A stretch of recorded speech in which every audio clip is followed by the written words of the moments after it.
രാജ്യം ഇപ്പോൾ ഉറ്റുനോക്കുന്നത് കുടുംബ വഴക്കാൽ ആടി ഉലഞ്ഞു നിൽക്കുന്ന യു.പി. രാഷ്ട്രീയത്തിലേക്ക് തന്നെയാണ്. സമാജ്വാദി പാർട്ടിയിലെ ഏറ്റവും പുതിയ പ്രശ്നങ്ങൾ എങ്ങനെയായിരിക്കും ഇനിയുള്ള നിമിഷങ്ങളിൽ പാർട്ടിയെ മുന്നോട്ട് കൊണ്ടുപോകുക, ഒപ്പം തന്നെ ദേശീയ രാഷ്ട്രീയവും ഇതിനു പുറകെ എങ്ങനെയായിരിക്കും ചലിക്കുക എന്നതാണ് ഇന്ന് സൻവിസ് ചർച്ച ചെയ്യുന്നത്. ഉത്തർപ്രദേശിലെ സമാജ്വാദി പാർട്ടിയിലെ രാഷ്ട്രീയ നാടകങ്ങൾ തുടരുകയാണ്. അഖിലേഷ് യാദവിനെ പാർട്ടിയുടെ ദേശീയ അധ്യക്ഷനാക്കിയ നടപടി മുലായം സിംഗ് തള്ളി. രാംഗോപാൽ യാദവ് വിളിച്ചു ചേർത്ത ദേശീയ കൺവെൻഷനിലാണ് അഖിലേഷിനെ അധ്യക്ഷനാക്കിയത്. ശിവപാൽ യാദവിനെ യു.പി. അധ്യക്ഷ സ്ഥാനത്ത് നിന്ന് അഖിലേഷ് മാറ്റി. ഏറ്റവും പുതിയ പ്രശ്നങ്ങൾ എങ്ങനെയായിരിക്കും യു.പി.യെയും ഒപ്പം തന്നെ ദേശീയ രാഷ്ട്രീയത്തെയും നയിക്കുക എന്നതാണ് ന്യൂസ് സർവീസ് ഇന്ന് ചർച്ച ചെയ്യുന്നത്. നമ്മോടൊപ്പം തത്സമയം ന്യൂസ് സർവീസിൽ ചർച്ചയ്ക്ക് പങ്കുചേർന്നത് ശ്രീ ഭാസ്കരേന്ദ്ര ബാബു ട്രിവാൻഡ്രം സ്റ്റുഡിയോയിൽ നിന്നും, ശ്രീ വി രാജേഷ് ട്രിവാൻഡ്രം സ്റ്റുഡിയോയിൽ നിന്നും, ഒപ്പം തന്നെ ശ്രീ പ്രൊഫസർ ഗോപിനാഥൻ ട്രിവാൻഡ്രം സ്റ്റുഡിയോയിൽ നിന്നും ചേരും, ഒപ്പം തന്നെ ശ്രീ P.S. സലീം കോട്ടയം സ്റ്റുഡിയോയിൽ നിന്നും ജോയിൻ ചെയ്യുന്നതാണ്.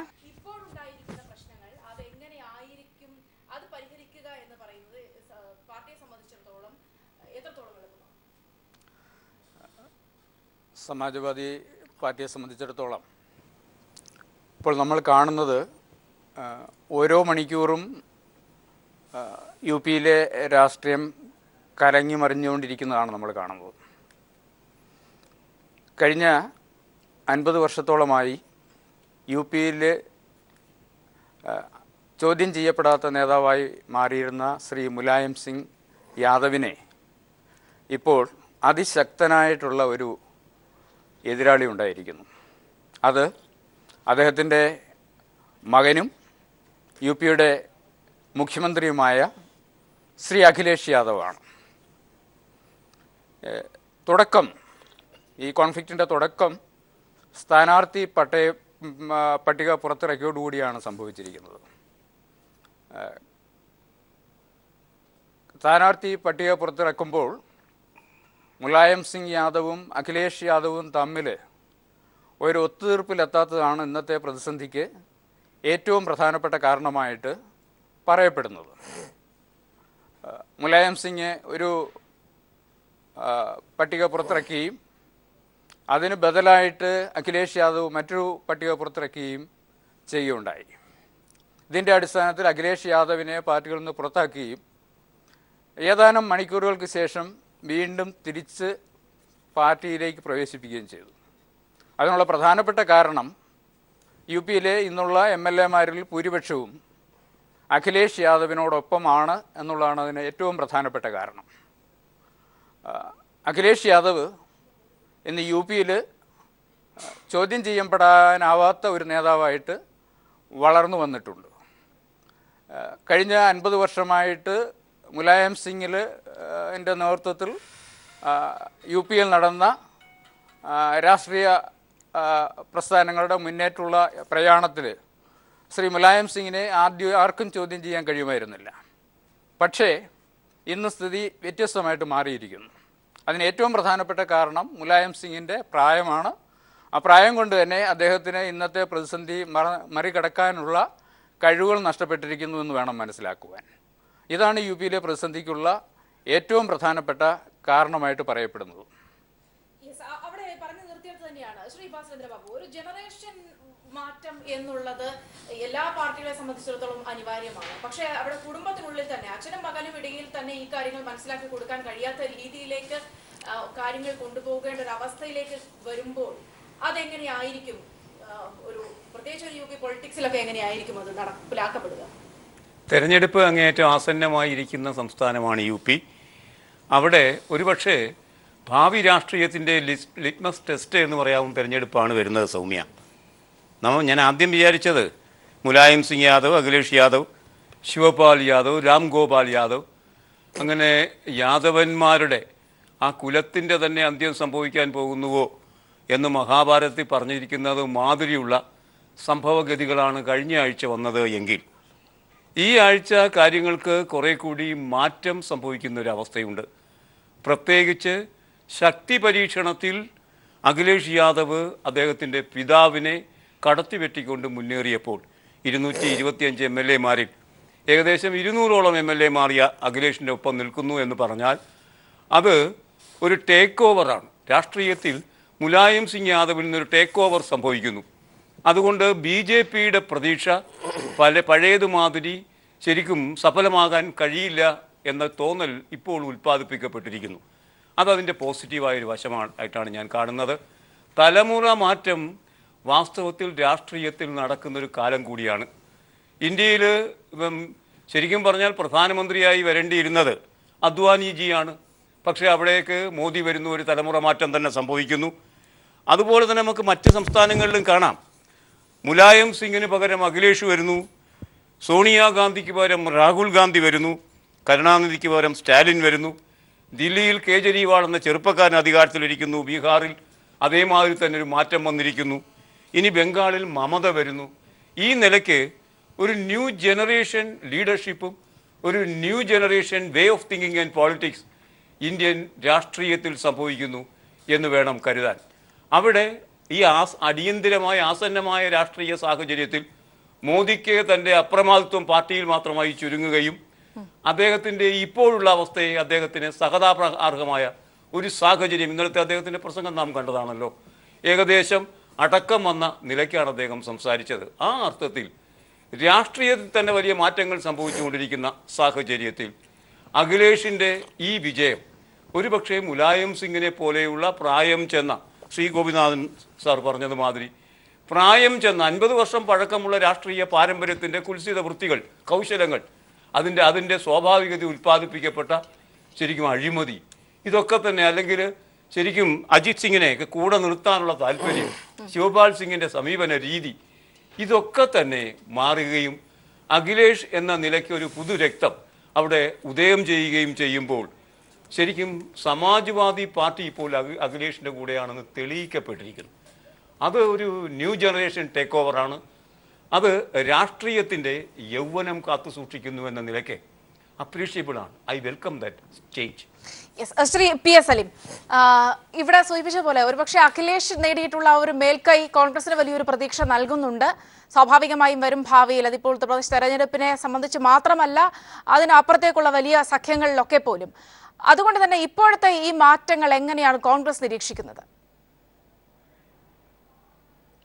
സൗമ്യ, ഇത് ഫാസുരേന്ദ്രബാബു സൂചിപ്പിച്ച പോലെ ഭാവി രാഷ്ട്രീയത്തിന്റെ ഒരു ലിറ്റ്മസ് ടെസ്റ്റായി നമുക്കിതിനെ കൃത്യമായി നിർവചിക്കാൻ കഴിയില്ല.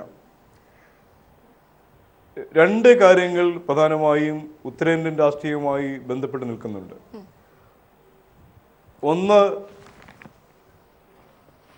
ഉത്തരേന്ത്യയിലെ ജാതി രാഷ്ട്രീയം അത് ആരംഭിച്ച നാൾ മുതൽ ഇന്നേ വരെ ദേശീയ രാഷ്ട്രീയവുമായി ചേർന്ന് പോകുന്ന ഒന്നായിരുന്നില്ല. ഇപ്പോൾ ഇവിടെ മുലായം സിംഗിന്റെയും അഖിലേഷ് യാദവിന്റെയും തമ്മിലുണ്ടായിരിക്കുന്ന ഈ ഒരു ചേരിപ്പോര്, അത് നമുക്കിപ്പോഴും ഇവരുടെ ഒരു ഈ ഡെവലപ്മെന്റ്സ് ഒക്കെ ആ കാണുന്ന രീതി എടുക്കാൻ കഴിയും. കാരണം 2 ദിവസങ്ങൾക്ക് മുമ്പ് അഖിലേഷ് യാദവിനെ പുറത്താക്കുമ്പോൾ ഒരു ദിവസം കൊണ്ട് മുലായം സിംഗ് യാദവ് അഖിലേഷുമായി സെറ്റിൽ ചെയ്യുകയാണ്. പുറത്താക്കിയ ആളുകളെ തിരിച്ചെടുക്കുന്നു. അഖിലേഷ് യാദവ് പറഞ്ഞ മുഴുവൻ ഉപാധികളും അംഗീകരിക്കുന്നു. ഒരു ദിവസം കൊണ്ട് വീണ്ടും കാര്യങ്ങൾ മാറി മറിയുന്നു. അപ്പൊ ഇത് ഇപ്പൊ ഇവിടെ വാസുരേന്ദ്രബാബു സൂചിപ്പിച്ചത് MLA-മാരുടെ പിന്തുണ അഖിലേഷ് യാദവിനായതുകൊണ്ട് മുലായം സിംഗ് യാദവ് നിലപാട് മാറ്റി, അതല്ലെങ്കിൽ അഖിലേഷ് യാദവിന് അനുകൂലമായി UP രാഷ്ട്രീയം നീങ്ങുന്നു എന്നൊന്നും നമുക്ക് പറയാൻ കഴിയാത്ത ഒരു അടിയൊഴുക്കുകൾ ഉത്തരേന്ത്യൻ രാഷ്ട്രീയത്തിലുണ്ട്. ഇത് ബേസിക്കായിട്ട് ഈ ജാതി രാഷ്ട്രീയം ഉത്തരേന്ത്യൻ രാഷ്ട്രീയത്തിൽ ഉത്ഭവിച്ചതും അത് പ്രോത്സാഹിപ്പിച്ചതും ഒരു കോൺഗ്രസ് വിരുദ്ധ വികാരത്തിൻ്റെ പിൻബലത്തിലാണ്. നമുക്കറിയാം, ഇവിടെ ഉത്തരേന്ത്യയിൽ ഈ മുലായം സിംഗ് യാദവ് ഉൾപ്പെടെയുള്ള ജാതി രാഷ്ട്രീയത്തിൻ്റെ പ്രചാരകന്മാര് ശക്തി പ്രാപിക്കുന്നതിന് മുമ്പ് സ്വാഭാവികമായും ഉത്തരേന്ത്യൻ രാഷ്ട്രീയം നമുക്കറിയാം കോൺഗ്രസിന് പിന്നിലായിരുന്നു. ആ ഇക്വേഷൻസ് കൃത്യമായി മൈനോറിറ്റീസ്, ദളിത്സ്, പിന്നോക്ക വിഭാഗങ്ങൾ, ഇവരൊക്കെ കോൺഗ്രസിൻ്റെ പിന്നിൽ അടിയുറച്ച് നിന്ന് ഉത്തരേന്ത്യ വിധി എഴുതുന്നത് അത് ഇന്ത്യ വിധി എഴുതുന്നതിന് സമാനമായി കാണുന്ന ഒരു സാഹചര്യമുണ്ടായിരുന്നു. പക്ഷേ ഒരു ക്രമേണ ദേശീയ രാഷ്ട്രീയത്തിൽ വന്ന എല്ലാ ഡെവലപ്മെൻറ്റ്സുകളും, ഇവിടെ സോഷ്യലിസ്റ്റുകളാണെങ്കിലും സോക്കോൾഡ് കമ്മ്യൂണിസ്റ്റുകളാണെങ്കിലും, ഇതൊക്കെ കോൺഗ്രസിനെ പരാജയപ്പെടുത്താൻ കഴിയുന്ന, അന്ന് BJP ഇത്ര ശക്തമല്ല, ഏറ്റവും നല്ലൊരു സ്പേസ് ഇവർക്ക് പകർന്നു നൽകുക എന്നുള്ളതാണ്. അതിന് ഇവിടെ സ്വാഭാവികമായി ഇവിടെ യാദവ കുലത്തിൻ്റെ ഒരു പരിണാമം ഇവിടെ സ്വാഭാവികമായി ആവർത്തിക്കുകയാണ്.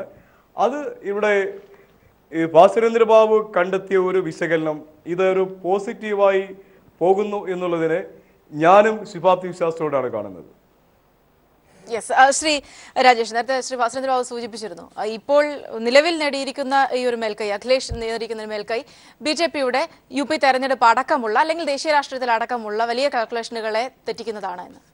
ഇവിടെ ഭാസ്കരേന്ദ്രബാബു സാർ പറഞ്ഞതിന് ഞാൻ ഏറെക്കുറെ BJPയുടെ കണക്കൂട്ടൽ തെറ്റിക്കുന്നു എന്നുള്ളത് മാറ്റി നിർത്തിയിട്ട് ചില കാര്യങ്ങൾ ഞാൻ പിന്തുണയ്ക്കുകയാണ്. കാരണം കഴിഞ്ഞ ദിവസം IBTL ഇന്ത്യ BTL എന്നൊരു ട്വിറ്ററിൽ അതൊന്ന് ട്വീറ്റ് ചെയ്യുകയുണ്ടായി. സാർ ശ്രദ്ധിച്ചു കാണുമെന്ന് ഞാൻ വിശ്വസിക്കുന്നു. സ്റ്റീവ് ജാർഡിങ്, അദ്ദേഹം ഹിലാരി ക്ലിൻ്റൻ്റെ പൊളിറ്റിക്കൽ അഡ്വൈസറായിരുന്നു. ഇപ്പോൾ സമാജ്വാദി പാർട്ടി അദ്ദേഹത്തെ നിയമിച്ചിട്ടുണ്ട്, അവരുടെ അഡ്വൈസർ ബോർഡിൽ നിയമിച്ചിട്ടുണ്ട്. അദ്ദേഹം ഒരു മെയിൽ ചെയ്തതായിട്ട് അത് ചോർത്തിയിട്ട് IBTL ട്വീറ്റ് ചെയ്തിരുന്നു. ആദ്യത്തക്കിലൊക്കെ അത് വലിയ ചർച്ചയായതാണ്. അതിൽ പറഞ്ഞിട്ടുള്ളത് സമാജ്വാദി പാർട്ടിക്ക് നല്ലൊരു റെക്കോർഡ് ജനങ്ങളുടെ മുമ്പേ വയ്ക്കാനില്ല. അവിടുത്തെ മിനിസ്റ്റർമാരിൽ 54% മിനിസ്റ്റർമാരും 10-ലും 11-നും ക്രിമിനൽ കേസിലൊക്കെ പ്രതിയാണ്. അതാണ് അവസ്ഥ. അതോടൊപ്പം തന്നെ വളരെ വളരെ ഒരു ആൻറ്റി ഇൻകംബൻസി ഫാക്ടർ UP യിൽ നിലനിൽക്കുന്നുണ്ട്. അതിനെ തരണം ചെയ്യണമെങ്കിൽ മുലായം സിംഗിൽ അഖിലേഷ് യാദവ് ഒരു വിജയം നേടണം. ഇപ്പോൾ ഇദ്ദേഹം പറഞ്ഞില്ലേ, യെസ്, അതായത് അഖിലേഷ് യാദവും മുലായം സിംഗ് യാദവും തമ്മിൽ ഫൈറ്റ് ചെയ്യുന്നു. അവിടെ അഖിലേഷ് യാദവ് ഒരു വിജയം നേടുന്നു. ആ വിജയത്തിൻ്റെ ആ ഒരു ഫൈറ്റിനിടയ്ക്ക് UP യിൽ കഴിഞ്ഞ 5 കൊല്ലം സംഭവിച്ച ലോ ആൻഡ് ഓർഡർ പ്രോബ്ലം, ബാക്കിയുള്ള കറപ്ഷൻ, ഇതൊക്കെ തന്നെ ജനങ്ങൾ മറക്കുകയും ഒരു പുതിയ കരുത്ത് നേടിയ അഖിലേഷ് യാദവ് വീണ്ടും UP യുടെ മുഖ്യമന്ത്രി സ്ഥാനാർത്ഥിയായിട്ട് മത്സരിച്ചു കഴിഞ്ഞാൽ മാത്രമേ ഉത്തർപ്രദേശിൽ സമാജ്വാദി പാർട്ടിക്ക് ഇനി പോസിബിലിറ്റി ഉള്ളൂ എന്ന് അവരുടെ ഈയിടെ നിയമിച്ച പൊളിറ്റിക്കൽ അഡ്വൈസർ അദ്ദേഹം അഡ്വൈസ് കൊടുത്തായിട്ട് ഒരു ഇമെയിൽ ചോർത്തപ്പെട്ടിട്ടുണ്ട്. IBTL ട്വീറ്റ് ചെയ്തു. അത് 5000-ൽ പരം റീട്വീറ്റ് വന്നിരുന്നിട്ടുണ്ട്. അത് ആദ്യത്തെ ചർച്ച ചെയ്തു. പക്ഷേ ദൗർഭാഗ്യവശാൽ നമ്മുടെ കേരളത്തിലെ ഒരു ചാനലും ചർച്ച ചെയ്തിട്ടില്ല. ഞാൻ സൂചിപ്പിക്കുന്നത് ഒരു പക്ഷേ ഇത് ഈ ഫാമിലിയുടെ ഒരു ഡ്രാമയാകാം. അതായത് ഇപ്പം നമ്മളെല്ലാം ചർച്ച ചെയ്യുന്ന UP യിലെ BJPയുടെ പോസിബിലിറ്റി അല്ല, SP-യുടെ പോസിബിലിറ്റി അല്ല, where is BSP, where is Indian National Congress. നമ്മൾ ചർച്ച ചെയ്യുന്നത് മുലായം സിംഗ് യാദവ് എന്ന് പറയുന്ന വടക്കേ ഇന്ത്യൻ രാഷ്ട്രീയത്തിലെ കരുത്തന് മേൽ വിജയം നേടുന്ന അഖിലേഷ് യാദവാണ്. അങ്ങനെ വിജയം നേടുന്ന അഖിലേഷ് യാദവ് ആയിരിക്കും എന്തുകൊണ്ട് UP യിലെ മുഖ്യമന്ത്രി സ്ഥാനാർത്ഥിയാവാൻ യോഗ്യൻ എന്നുള്ള ഒരു പൊളിറ്റിക്കൽ ഡ്രാമ ഇതിൽ സംശയിച്ചുകൂടായില്ല. പ്രത്യേകിച്ചും ഈ ഇമെയിൽ വന്നു, ഇവിടെ ഇടതുപക്ഷ നിരീക്ഷകനായിട്ടുള്ള ഭാസ്കരേന്ദ്രബാബു സാർ അത് പറഞ്ഞു. പക്ഷേ ഞാൻ സൂചിപ്പിക്കുന്നത് എങ്കിലും രക്ഷപ്പെടില്ല. കാരണം ഞങ്ങൾ BJPയെ ആക്ച്വലി BJPയെ SP പ്രശ്നത്തിൽ പരാമർശിക്കാം. പക്ഷേ BJP ഒരു ഫോക്കൽ പോയിന്റിൽ BJP വരേണ്ട ആവശ്യമില്ല. എങ്കിലും കൊണ്ടുവന്നതിൽ എനിക്ക് നന്ദിയുണ്ട്. കാരണം ഞങ്ങൾ ഈ നെഗറ്റീവ് ഫാക്ടറിൽ പ്രതീക്ഷ അർപ്പിക്കുന്നില്ല. ഞങ്ങൾ പ്രതീക്ഷ അർപ്പിക്കുന്നത് അവിടുത്തെ ഭരണം ജനങ്ങൾ വിലയിരുത്തട്ടെ. BJPക്ക് അങ്ങനെ അർപ്പിക്കേണ്ട ആവശ്യം ഇപ്പോൾ ഇല്ല. കാരണം നവംബർ 8-ന് ശേഷം നടന്ന എല്ലാ ഉനയിലല്ലേ നമ്മൾ ഭയങ്കരമായിട്ട് ചർച്ച ചെയ്ത് ദളിത് പീഡനം എന്നൊക്കെ പറഞ്ഞിട്ട്. അവിടുത്തെ ജനങ്ങൾക്കറിയാം BJPക്ക് അതിൽ യാതൊരു പങ്കുമില്ല. അവിടെ നടന്ന ഒരു പ്രാദേശിക പ്രശ്നമാണ്. പ്രശ്നം വിഷമകരമാണ്. പക്ഷേ അവിടെയും BJPക്ക് മുന്നേറ്റം.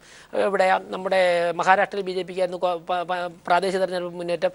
ഗുജറാത്തിൽ, അതുപോലെ തന്നെ മധ്യപ്രദേശിലും രാജസ്ഥാനിലും BJPക്ക് ഞങ്ങൾക്ക് ഒരിടത്തും പതറിയിട്ടില്ല. അപ്പോൾ സ്വാഭാവികമായിട്ടും ഉത്തർപ്രദേശിൽ ഇപ്പോൾ ഉണ്ടായിട്ടുള്ള നല്ലൊരു അടിത്തറ, നല്ലൊരു മുന്നേറ്റം, നരേന്ദ്രമോദി ഗവൺമെൻറ് ആവിഷ്കരിച്ച എല്ലാ പദ്ധതിയും, ഇന്നലെ ഇപ്പോൾ ഗർഭിണികൾക്കുള്ള ആനുകൂല്യം പ്രഖ്യാപിച്ച ഉൾപ്പെടെയുള്ള പദ്ധതികൾ ഉത്തർപ്രദേശിലെ ആരാണോ അർഹർ അവരുടെയൊക്കെ തന്നെ ഹൃദയത്തെ സ്പർശിക്കുന്ന പദ്ധതികളാണ്.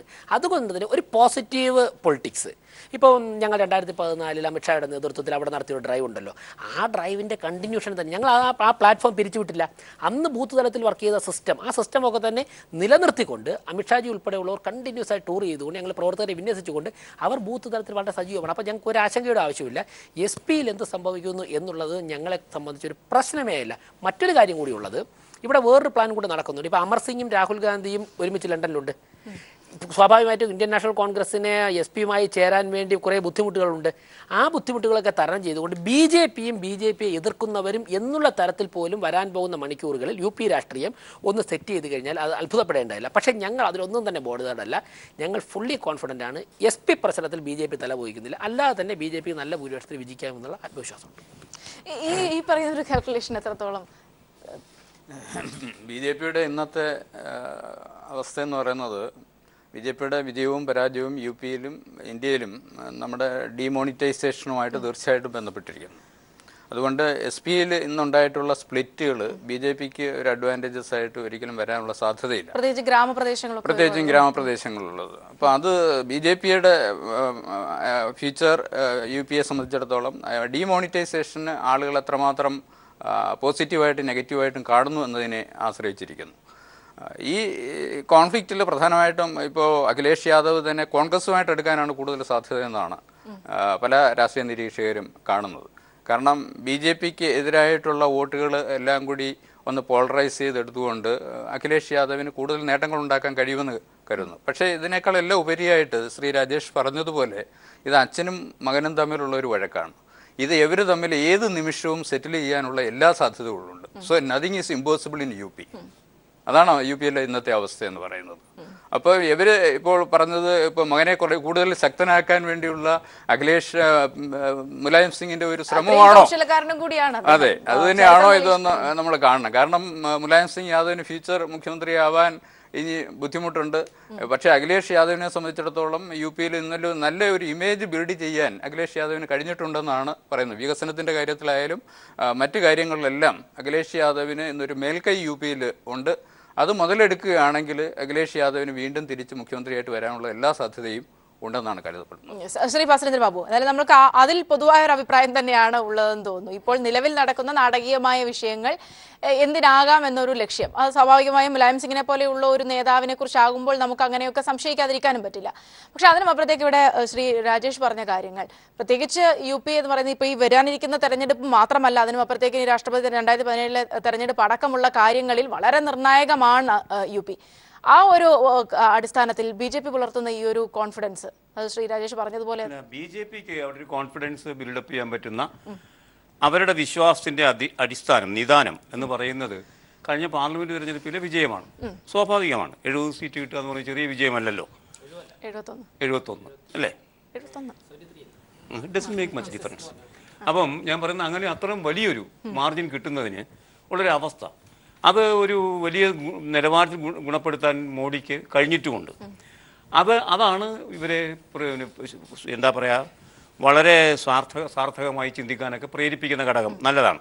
പക്ഷെ അതിനുശേഷം ബി ജെ പിയുടെ ഒരു വലിയ ഗുണം എന്ന് പറയുന്നത് അവർ പ്രൊജക്റ്റ് ചെയ്ത മോദി എന്ന നേതാവിൻ്റെ പ്രതിച്ഛായ. വലിയ ദോഷമെന്ന് പറയുന്നത് സൗമ്യ അത് തന്നെയാണ്. ആ പ്രതിച്ഛായ പോയാൽ ആ പാർട്ടി പോകും. ബി ജെ പിക്ക് ഉത്തരേന്ത്യൻ ഗ്രാമങ്ങളിൽ ഗ്രാമാന്തരങ്ങളിൽ സ്വാധീനമുള്ളൊരു പാർട്ടിയേ അല്ല. എന്താ പറയുക, ഗ്രാസ് റൂട്ട് ലെവൽ കോൺഗ്രസിൻ്റെ അത്ര പോലും ആ പാർട്ടിക്ക് സ്വാധീനങ്ങളില്ല. പലതരം ഗിമ്മിക്സുകളിലൂടെ അവർക്ക് അധികാരത്തിൽ വരാൻ കഴിയുന്ന കൗശലവും ബുദ്ധിവൈഭവവും അതിന് പ്രവർത്തിക്കാൻ കഴിയുന്ന RSS എന്നുള്ള ടീമിൻ്റെ ഒരു സവിശേഷതയും ഒക്കെയുണ്ട്. വർഷങ്ങളായി അവർ പണിയെടുത്തുകൊണ്ടിരിക്കുകയല്ലേ. അപ്പോൾ അതൊക്കെ സ്വാഭാവികമായിട്ടും ഉണ്ടാവും. പക്ഷേ ഇത്തവണ രാജേഷും മനസ്സിലാക്കേണ്ട ഒരു കാര്യം, എനിക്ക് തോന്നുന്നു കേരളത്തിൽ BJP കാരണത് അവസാനം മനസ്സിലാക്കാൻ പോകുന്നതെന്ന് തോന്നുന്നു. ഈ മോദിയുടെ പ്രതിച്ഛായ ഭംഗം അംഗീകരിക്കാൻ BJP-കാർക്ക് വിഷമമാണ്. അത് അംഗീകരിച്ചാൽ പിന്നെ ഇല്ല ആ പാർട്ടി. ഇതാണ് ഏകാധിപതികളുടെ പാർട്ടികളുടെ ഒരു ദുര്യോഗം. അത് ആരുടെ പേരിൽ നിലനിൽക്കുന്നുവോ അതേ കാരണത്താൽ തന്നെ തകരും. ഇന്ദിരാഗാന്ധിക്ക് ഒരു കാലഘട്ടത്ത് കഴിഞ്ഞില്ലേ അത്. അപ്പോൾ അത് ഒരു അനുഭവമാണ്. ഞാൻ ആ അനുഭവം കാണുന്നത് ഇപ്പോൾ 50 ദിവസങ്ങൾക്ക് ശേഷവും അദ്ദേഹത്തിന് മറുപടി പറയാൻ കഴിയാതെ ബബ്ബടിക്കുകയും ഈ 6000 രൂപയുടെ കാര്യം രാജേഷ് പറഞ്ഞില്ല. രാജേഷിന് തന്നെ അറിയാം അത് പഴയ നടപ്പാക്കിക്കൊണ്ടിരുന്ന 4000 + 2000 ആണ്. അതൊഴിച്ചു കഴിഞ്ഞാൽ ബാക്കിയെല്ലാം പടക്കം. യഥാർത്ഥത്തിൽ പറയേണ്ടത് എന്താ? അടുത്ത ATM-ൽ കാശുണ്ടോ? അടുത്ത ബാങ്കിൽ കാശുണ്ടോ? ഇതാണല്ലോ ചോദ്യം. അതിന് മറുപടിയേ ഇല്ല. അതുകൊണ്ട് അദ്ദേഹത്തിന് ചിരിക്കാനോ അലറാനോ കഴിയുന്ന അവസ്ഥയില്ല. അത് നമ്മൾ കണ്ടതാണ് കഴിഞ്ഞ ദിവസം. അപ്പോൾ എനിക്ക് വളരെ സഹതാപാർഹമായ ഒരാളായിട്ടാണ്, അങ്ങനെ ഒരു പേഴ്സണൽ സ്റ്റാച്ചറിലാണ് ഞാൻ മോദിയെ കാണുന്നത്. അതൊരു മാറ്റം ആ രാഷ്ട്രീയത്തിൽ ഉണ്ടാക്കുന്നുണ്ട് ഒരു വശത്ത്. മറുവശത്ത് അഖിലേഷിനെ സംബന്ധിച്ചുണ്ടായിരിക്കുന്ന പ്രധാനപ്പെട്ട ഒരു മാറ്റം, അദ്ദേഹം അഖിലേന്ത്യാ ചെയർമാൻ സ്ഥാനമാണ് ആവശ്യപ്പെടുന്നത്. എന്ന് പറഞ്ഞാൽ അഖിലേന്ത്യാ രാഷ്ട്രീയത്തിൽ രൂപം കൊള്ളുന്ന ഒരു രാഷ്ട്രീയ ഒരു കെമിസ്ട്രി ഉണ്ട്. ആ കെമിസ്ട്രിയിൽ പ്രധാനപ്പെട്ട ആളാകാൻ തീരുമാനിക്കുന്നു അദ്ദേഹം എന്നുള്ളതാണ്. അങ്ങനെ വരുമ്പം രാജേഷ് വിചാരിക്കുന്ന മാതിരിയോ നമുക്കൊക്കെ ഒരുപക്ഷെ ചിന്തിക്കാൻ കഴിയുന്ന മാതിരിയോ അത് കേവലം ഒരു ഗിമ്മിക്സ് അല്ല. അതിനകത്ത് കൃത്യമായ രാഷ്ട്രീയ ധാരയുണ്ട്. ആ രാഷ്ട്രീയ ധാരയിലാണ് ആ ജനറേഷൻ്റെ മാറ്റം ഞാൻ പറയുന്നത്. അഖിലേഷ് യാദവിന് UP ഭരിച്ചാൽ ഇന്ത്യ ഭരിക്കാൻ പറ്റും. ആ നിലയ്ക്ക് നിതീഷ് കുമാർ ചിന്തിക്കുന്നില്ലേ, അഖിലേഷ് യാദവ് ചിന്തിക്കുന്നു. ഒരു അളവോളം നമ്മുടെ മമതയും അതേമാതിരി തന്നെ കേജ്രിവാളും ആലോചിക്കുന്നു. ഈ നിലയ്ക്ക് കോൺഗ്രസ് ഏതര യുവത്വത്തിൻ്റെ ഒരു പുതിയ ഒരു മുന്നേറ്റം ഇന്ത്യൻ രാഷ്ട്രീയത്തിൽ ഉണ്ടാകുന്നു. അത് തെക്കേ ഇന്ത്യൻ രാഷ്ട്രീയത്തിലല്ല, ഉത്തരേന്ത്യൻ രാഷ്ട്രീയത്തിൽ അത് ഉണ്ടാകുന്നു.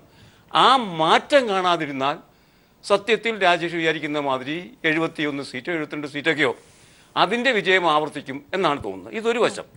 മറുവശം അഖിലേഷ് മുന്നോട്ട് വരുമ്പോൾ മറ്റ് രാഷ്ട്രീയ പാർട്ടികൾക്ക് കൈകോർക്കാൻ പറ്റുന്ന ഒരു പ്രതിച്ഛായ രൂപപ്പെടുന്നു.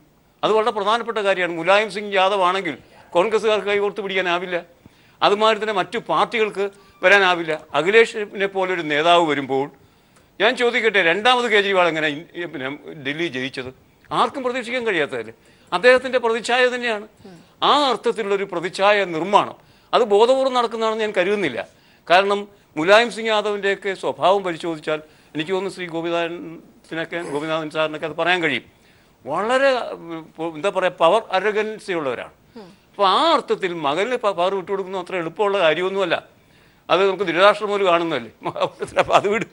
അപ്പം ഇതൊക്കെ പറയാൻ കൊള്ളും. ഗിമ്മിക്സ് ആണെന്നൊക്കെ പറയുന്നത് എന്തിനാണെന്നറിയാമോ രാജേഷ് അങ്ങനെ പറയുന്നത്? യഥാർത്ഥ പ്രശ്നത്തെ അഭിമുഖീകരിക്കാനുള്ള വൈഷമ്യം കൊണ്ടാണ്.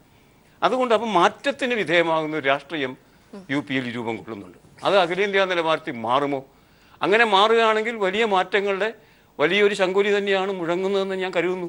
അതുകൊണ്ടാണ് ഞാൻ അതിനെ അപ്രീഷിയേറ്റ് ചെയ്യുന്നത്. സലീമും ഞാൻ പറഞ്ഞ വാക്കുകളെ അങ്ങനെ എടുക്കുകയാണെങ്കിൽ കുറേ കൂടി പോസിറ്റീവായൊരു ടേണാണ് സമാജ്വാദി പാർട്ടി, പ്രത്യേകിച്ചും പിന്നോക്കക്കാരുടെയും മുസ്ലിങ്ങളുടെയും പിന്തുണയുള്ള പാർട്ടി മുന്നോട്ട് വയ്ക്കുന്നത്. അഖിലേഷ് യാദവ് മുന്നോട്ട് വരികയാണെങ്കിൽ ഒരുപക്ഷെ ഒരു മാസം കൊണ്ട് കഴിഞ്ഞ കാലഘട്ടത്തിൽ BJP നടത്തിയ മുസ്ലിം വിരുദ്ധ വേട്ടകളില്ലേ അതിനൊക്കെതിരെ സംസാരിച്ചുകൊണ്ട് അവർ രംഗത്ത് വരും. രാഷ്ട്രീയം തന്നെ മാറും ഞാൻ വിചാരിക്കുന്നു. അങ്ങനെ ഞാൻ വിചാരിക്കുകയാണ്. ശരിയാകാം, തെറ്റാകാം. ഞാൻ അങ്ങനെയാണ് ചിന്തിക്കുന്നത്. അതാണ് ഞാൻ പറഞ്ഞത്, കഴിഞ്ഞ ആഴ്ചത്തെ അവസ്ഥയല്ല ഇന്ന് നമ്മൾ സംസാരിക്കുമ്പോൾ UP-യിൽ സംഭവിക്കുന്നത്. ശ്രീ PS സലീം, ഇതുപോലെ ദേശീയ തലത്തിലേക്ക് കൂടി ഈ രാഷ്ട്രീയം കടന്നു വരേണ്ടതിന്റെ ഒരു അനിവാര്യത അത് നേരത്തെ മുതൽക്കേ തന്നെ ചർച്ച ചെയ്യപ്പെട്ടിട്ടുള്ളതാണ്. ഇവിടെ കോൺഗ്രസിന്റെ റോള് തന്നെയാണ് ഒരുപക്ഷെ ഈ ഒരു ഘട്ടത്തിൽ നേരത്തെ താങ്കൾ പറഞ്ഞതിനപ്പുറത്ത് നിന്ന് ഒരു സഖ്യത്തിലേക്കൊക്കെ കാര്യങ്ങൾ വരുമ്പോൾ എങ്ങനെയായിരിക്കും അത് കൈകാര്യം ചെയ്യപ്പെടുക? അവിടെ എന്ത് ഒരു UP-യിലെ തെരഞ്ഞെടുപ്പിൽ അടക്കം പ്രത്യേകിച്ചൊന്നും ചെയ്യാതെ നിൽക്കാൻ കോൺഗ്രസിനാകുമോ ഈ ഒരു ഘട്ടത്തിൽ? അല്ല സൗമ്യ, ഈ ദേശീയ രാഷ്ട്രീയത്തിൽ ഒരു BJP വിരുദ്ധ മുന്നണിക്ക് ഞങ്ങൾ നേതൃത്വം കൊടുക്കുമ്പോഴും ഉത്തരേന്ത്യയിൽ ഉത്തർപ്രദേശിൽ പലപ്പോഴും ഞങ്ങളൊരു സേഫ് ഡിസ്റ്റൻസ് കീപ്പ് ചെയ്തിട്ടുണ്ട്.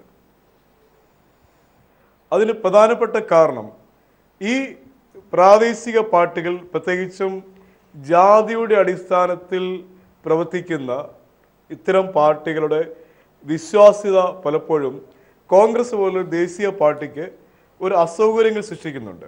പക്ഷെ ഇത് ഇപ്പം ബാസുരേന്ദ്രബാബു സാറ് പറഞ്ഞതുപോലെ ദേശീയ തലത്തിൽ BJP-ക്കെതിരായി ഇപ്പം നിതീഷ് കുമാറിനെ പോലെ, മമതാ ബാനർജിയെ പോലെ, അരവിന്ദ് കെജ്രിവാളിനെ പോലെ വരുന്ന ഒരു നിരയിലേക്ക് ഇവരെ ഉൾപ്പെടുത്തുകയോ ആ നിലവരെ കാണുകയോ ചെയ്യുന്നതിന് ഇപ്പം വർത്തമാനകാല രാഷ്ട്രീയത്തിൻ്റെ ഒരു സവിശേഷതയുമായി ബന്ധപ്പെട്ട് ചിന്തിക്കുമ്പോൾ ഞങ്ങൾക്ക് തീർച്ചയായിട്ടും അതിനെ ഒരു നിഷേധാത്മകമായ രീതിയിൽ കാണാൻ ആഗ്രഹിക്കുന്നില്ല. പക്ഷെ എപ്പോഴും ഉത്തരേന്ത്യൻ രാഷ്ട്രീയത്തിന് ഒരു സമ്മോഹനമായ അനിശ്ചിതത്വമുണ്ട്. ആ അനിശ്ചിതത്വം കോൺഗ്രസ്സിന് പലപ്പോഴും വളരെ കെയർഫുള്ളായി മാത്രമേ ഈ ഇഷ്യൂ ഹാൻഡിൽ ചെയ്യാൻ കഴിയുകയുള്ളൂ. പിന്നെ ഇവിടെ രാജേഷ് സൂചിപ്പിച്ചൊരു കാര്യം, ഇത് മുലായം സിംഗ് യാദവും അഖിലേഷ് യാദവും തമ്മിലുള്ള ഒരു പ്രീ പ്ലാൻഡായ ഒരു സ്ക്രീൻ പ്ലേ ആണെന്നുള്ള മട്ടിൽ, അല്ലെങ്കിൽ അവർ തമ്മിലൊരു അണ്ടർസ്റ്റാൻഡിങ്ങിൻ്റെ ഭാഗമാണ് എന്നുള്ള രീതിയിലുള്ള ആ രീതിയിലൊന്നും നമുക്കത് കാണാൻ കഴിയില്ല.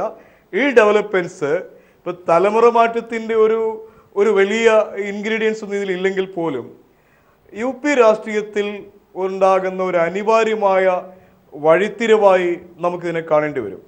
പിന്നെ രാജേഷ് ഇവിടെ സൂചിപ്പിച്ച വേറൊരു കാര്യമുണ്ട്. ഇവിടെ രാഹുൽ ഗാന്ധി അമർ സിംഗിനെ ലണ്ടനിൽ വെച്ച് കാണുന്നു. ഇതൊക്കെ ഇങ്ങനെ ഷാബിയായി ഇത്തരം ഇഷ്യൂസുമായി ബന്ധപ്പെട്ട് പറയരുത്. രാഹുൽ ഗാന്ധി പലപ്പോഴും ഇത്തരം യാത്രകളിൽ നിന്ന് രാഷ്ട്രീയം കൃത്യമായി ഒഴിവാക്കിയാണ് അദ്ദേഹം പോകുന്നത്. സമീപ ദിവസങ്ങളിലൊക്കെ നരേന്ദ്രമോദിക്കെതിരായി അതിശക്തമായി പ്രതികരിച്ച് ദേശീയ തലത്തിൽ ഒരു പ്രതിഷേധത്തിൻ്റെ ജ്വാല ആളി കത്തിച്ചതിന് ശേഷമാണ് അദ്ദേഹം ചുരുങ്ങിയ ദിവസങ്ങൾക്കുള്ളിൽ നിന്ന് ഈ ഭാരതത്തിൽ നിന്ന് മാറി നിൽക്കുന്നത്. അത് ഇത്തരം പെറ്റി ഇഷ്യൂവുമായൊക്കെ ബന്ധപ്പെട്ട് ചേർത്ത് വായിക്കുന്നതിനോട് എനിക്ക് വിയോജിപ്പുണ്ട്, എനിക്കതിൽ പ്രതിഷേധവുമുണ്ട്. യെസ് ശ്രീ രാജേഷ് രണ്ട് പറഞ്ഞ കാര്യങ്ങൾ ഒന്ന് മോദിയുടെ കാര്യം പ്രത്യേകിച്ച് എടുത്ത് പറഞ്ഞു. അല്ല, മോദിയുടെ കാര്യം മാത്രമല്ലേ പറയുന്നുള്ളൂ. ഇപ്പോൾ SP ആണ് ചർച്ചയെങ്കിലും ചർച്ച മുഴുവനും മോദിയെക്കുറിച്ചല്ല. എനിക്ക് തോന്നിയിട്ടുണ്ട്. കാരണം BJP ഫോക്കസ് ചെയ്ത് തന്നെയാണ് 3/4 മണിക്കൂറും ചർച്ച. ഇവിടെ ഒരുപാട് കാര്യങ്ങൾ നമ്മൾ ചർച്ച ചെയ്യുമ്പോഴേക്കും കുറേ വസ്തുതകൾ അറിയാത്തവരല്ല, വസ്തുതകളാണ് ജനങ്ങളുടെ മുമ്പേ വയ്ക്കേണ്ടത്. നരേന്ദ്രമോദി ജനിക്കുന്നതിന് മുൻപുണ്ടായ രാഷ്ട്രീയ പാർട്ടിയിൽ നരേന്ദ്രമോദി ഏകാധിപതിയാണ്. നരേന്ദ്രമോദി ജനിക്കുന്നതിന് മുമ്പാണ് ജനസംഘം ഉണ്ടായത്. ആ രാഷ്ട്രീയ പാർട്ടിയിൽ നരേന്ദ്രമോദിയുടെ ഏകാധിപത്യമാണ് നടപ്പിലാവുന്നതെന്ന് പറഞ്ഞു കഴിഞ്ഞാൽ അതിന് എങ്ങനെയാണ് കോമൺ സെൻസ് ഉള്ളവർക്ക് ന്യായീകരിക്കാൻ സാധിക്കുന്നത്? ഇവിടെ ഇന്ത്യൻ രാഷ്ട്രീയം ഒരു പ്രത്യേക സാഹചര്യത്തിലേക്ക് ധ്രുവീകരിക്കപ്പെടും. നമ്മൾ ആരൊക്കെ എതിർത്താലും ശരിയാണ്. ഇന്ന് ഇന്ത്യയിലുള്ള ഐഡിയോളജിക്കലി ബേസ്ഡ് ആയിട്ടുള്ള ഓർഗനൈസേഷൻ രണ്ടെണ്ണം മാത്രമേ ഉള്ളൂ. ഒന്ന് ഇടതുപക്ഷ പ്രസ്ഥാനങ്ങൾ, CPM, CPI, RSP, ചെറിയ സംഘടനയാണെങ്കിൽ പോലും ഫോർവേഡ് ബ്ലോക്ക്, ഇതൊക്കെ തന്നെ ഒരു പ്രത്യയ ശാസ്ത്രത്തിൽ സംഘടനയുടെ വലിപ്പം ചെറുപ്പം വ്യത്യാസമായിരിക്കാം. മറ്റൊന്ന് BJP, ഐഡിയോളജിയുടെ അടിസ്ഥാനത്തിൽ മുന്നോട്ട് പോകുന്നത്. കോൺഗ്രസ് എടുത്താൽ ഒരു കുടുംബത്തിൻ്റെ എന്ന് ആ കുടുംബത്തെ വിട്ട് കുറച്ച് സമയം മാറി നിന്നിട്ടുണ്ടോ, ഒരു ചെറിയ കാലഘട്ടം ഒഴിച്ച് ആ പാർട്ടി താഴേക്ക് പോയിട്ടുണ്ട്. ഒരു കുടുംബത്തിലപ്പുറം ചിന്തിക്കാൻ സാധിക്കുന്നില്ല. SP-ക്ക് സാധിക്കുന്നില്ല, BSPക്ക് സാധിക്കുന്നില്ല, ലല്ലു പ്രസാദ് യാദവിന് സാധിക്കില്ല, കേരള കോൺഗ്രസ് മാണിക്ക് സാധിക്കുന്നില്ല. ഇവിടെ ശ്രീ ഭാസ്കരൻ ചോദിച്ചത് മോദിയെ വിട്ട് അങ്ങനെ നിൽക്കാമോ എന്നാണ് നേരത്തെ ചോദിച്ചത്. അടൽ ബിഹാരി വാജ്പേയി ആയിരുന്നല്ലോ എൻ്റെ നേതാവ്. അടൽ ബിഹാരി വാജ്പേയി ആയിരുന്നല്ലോ. ഒരു കാലഘട്ടം വരെ LK അദ്വാനി ആയിരുന്നല്ലോ. ഒരു കാലഘട്ടം സുഷമ സ്വരാജ്, LK അദ്വാനി അവിടെ ഇരിക്കുമ്പോൾ ഇന്ത്യൻ പാർലമെന്റിൽ പാർട്ടി നയിച്ച സുഷമ സ്വരാജ് ആയിരുന്നല്ലോ. ഒരു കാലഘട്ടം കുശവാഹു താക്കറെ ആയിരുന്നല്ലോ, ജനകൃഷ്ണമൂർത്തി ആയിരുന്നല്ലോ. അന്നൊന്നും ഈ പാർട്ടി ഇല്ലായിരുന്നോ?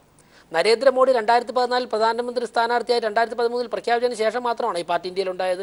സംസാരിക്കുമ്പോൾ ചർച്ച ചെയ്യുമ്പോഴേക്കും നമ്മൾ വസ്തുതകൾ മറന്നുകൊണ്ട് ചരിത്രത്തെ മാറ്റി വെച്ചുകൊണ്ട് ചർച്ച ചെയ്ത്. കാരണം ജനങ്ങൾ ഒരുപാട് ഒരു പീപ്പിൾ ചാനൽ കാണുന്നവർ, പ്രത്യേകിച്ച് ഇടതുപക്ഷക്കാരാണ്. അവർക്ക് നല്ല രാഷ്ട്രീയ യാഥാർത്ഥ്യ ബോധമുള്ളവരാണ്. അതുകൊണ്ട് തന്നെയാണ് ഈ ചാനൽ കൂടുതൽ വരുന്നത്. കാരണം കാര്യം പറഞ്ഞാൽ അവർക്ക് മനസ്സിലാവും. അപ്പോൾ നരേന്ദ്രമോദി ഞാനൊരു കാര്യം പറയാം. കല്യാൺ സിംഗ് ഉത്തർപ്രദേശിൽ BJPയുടെ മുഖ്യമന്ത്രിയായിരുന്നു. അന്ന് കല്യാൺ സിംഗ് ആയിരുന്നു BJPയുടെ ഫേസ്. ആ കല്യാൺ സിംഗ് ഈ പാർട്ടിയിൽ നിന്നും രാജിവെച്ചു പോയി. പക്ഷേ പാർട്ടി ഉണ്ട്. ഇപ്പോൾ ഞങ്ങൾക്ക് 70 അല്ല, അദ്ദേഹം തിരിച്ചു വന്നു എന്നുള്ള രണ്ടാമത്തെ ഘടകം. ഉമാഭാരതി മധ്യപ്രദേശിൻ്റെ മുഖ്യമന്ത്രിയായിരുന്നു. ഉമാഭാരതി ഈ പാർട്ടിയിൽ നിന്ന് രാജിവെച്ചു. ഈ പാർട്ടി മധ്യപ്രദേശ് തകർന്നു. ഞങ്ങൾ കണ്ടിന്യൂസ് ആയിട്ട് 4ാമത്തെ ടേം അവിടെ ഭരിക്കുക. ഞങ്ങൾക്ക് കല്യാൺ സിംഗ് രാജിവെച്ച് പോയി. 73 സീറ്റോടുകൂടി ഞങ്ങൾ ഞങ്ങൾ അവിടെ ഭൂരിപക്ഷം ഞങ്ങൾക്ക് വളരെ വൻ തോതിലുള്ള MP-മാർ ലഭിച്ചു. കല്യാൺ സിംഗ് പോയതോടെ പാർട്ടി തകർന്നില്ലല്ലോ. അടൽ ബിഹാരി വാജ്പേയി ഈ പാർട്ടിയുടെ എല്ലാമായിരുന്നു. 24 പാർട്ടികളെ ഞങ്ങളുടെ അസ്പർശത മാറ്റിക്കൊണ്ട് ഈ മുന്നണിയിലേക്ക് കൊണ്ടുവന്ന അടൽ ബിഹാരി വാജ്പേയി. ഇന്ന് അദ്ദേഹം ജീവിച്ചിട്ടുണ്ട്. പക്ഷേ പാർട്ടിയുടെ മെയിൻ സ്ട്രീമില്ല. പാർട്ടി തകർന്നുമില്ലല്ലോ. LK അദ്വാനി ആയിരുന്നല്ലോ 90-കളിൽ 80-കളിൽ പാർട്ടി വളർത്തിയത്. ഇന്ന് അദ്ദേഹം ഇന്ന് പാർട്ടിയുടെ മെയിൻ സ്ട്രീമിൽ നിന്ന്. ദാറ്റ് മീൻസ് നരേന്ദ്രമോദിയാണ് പാർട്ടിയുടെ ജനകീയ മുഖം, അമിത്ഷായാണ് പാർട്ടിയെ നയിക്കുന്നത്. ഈ പാർട്ടി തകർന്നുപോയില്ലല്ലോ. അപ്പോൾ നമ്മൾ എന്നാൽ സോണിയാഗാന്ധി പിന്മാറിയപ്പോഴേക്ക് രാഹുൽ ഗാന്ധി വരുന്നതിൻ്റെ ആ ഒരു പ്രശ്നമായി ഇപ്പോൾ കോൺഗ്രസ് അനുഭവിക്കുന്നത്. വിത്തൗട്ട് KM മാണി കേരള കോൺഗ്രസിനെ കുറിച്ച് ചിന്തിക്കാൻ സാധിക്കും. വിത്തൗട്ട് ലല്ലു പ്രസാദ് യാദവ് ജനതാദളിനെ കുറിച്ച് ചിന്തിക്കാൻ സാധിക്കും. ഇതല്ല വിഷയം. അതുകൊണ്ട് ഞാൻ അതിലേക്ക് പോകുന്നത്. അതുകൊണ്ട് തന്നെ നരേന്ദ്രമോദി പോയി കഴിഞ്ഞാൽ അതോടുകൂടി BJP അങ്ങ് പോവുകയാണ് എന്നൊന്നും ആരും കരുതണ്ട. നരേന്ദ്രമോദി ഞങ്ങളുടെ പാർട്ടിയുടെ ഇപ്പോഴത്തെ ഫേസാണ്. പക്ഷേ അദ്ദേഹത്തിന് അങ്ങനെ ഡാമേജ് സംഭവിക്കില്ല. കാരണം അത്രത്തോളം നല്ല ശിക്ഷണത്തിലൂടെയാണ് വന്നത്.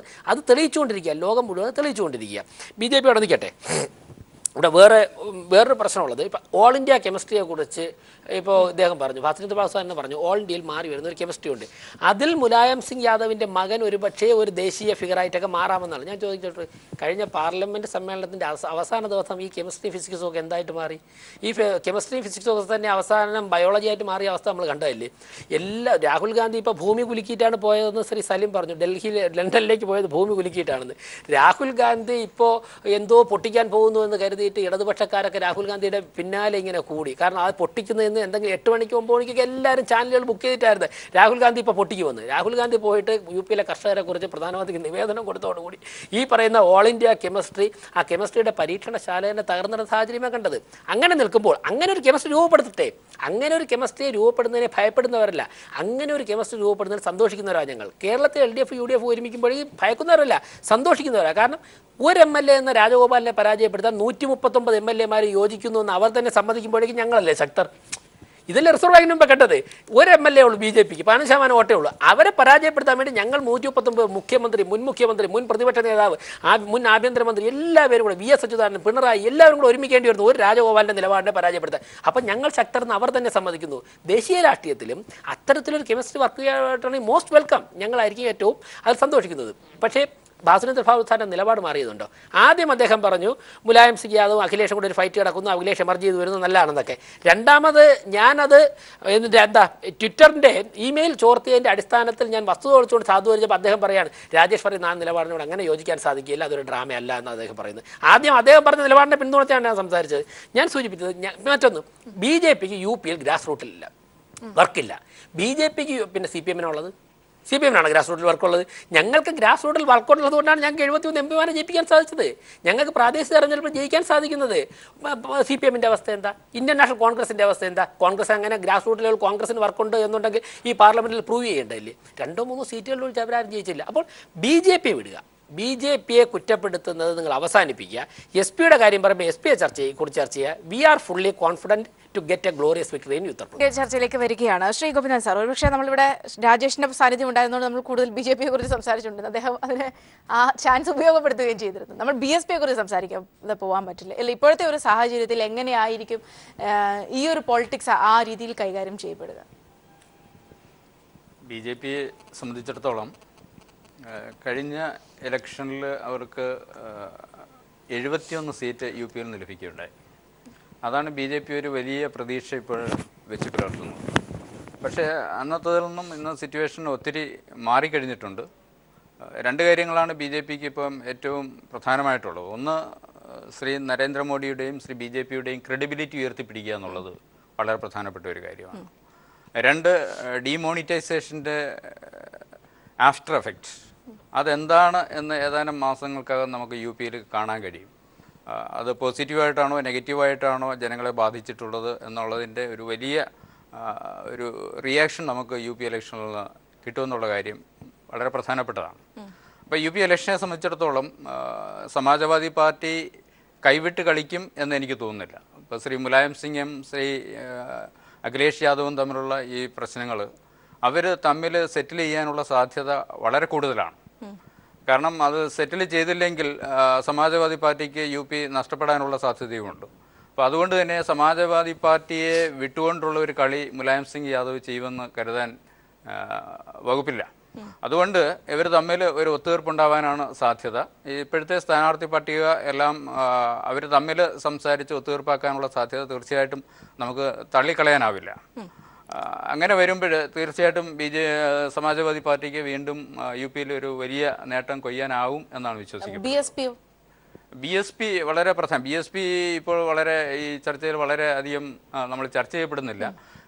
BSPക്ക് കുറച്ച് വോട്ടുകൾ, ബാക്കി പിന്നോക്ക വിഭാഗങ്ങളുടെ വോട്ടുകൾ, അതോടൊപ്പം തന്നെ മുസ്ലിങ്ങളുടെ വോട്ടുകളും ഏകീകരിക്കാൻ കഴിയുമോ എന്നുള്ള ഒരു ശ്രമം നടക്കുന്നുണ്ട്.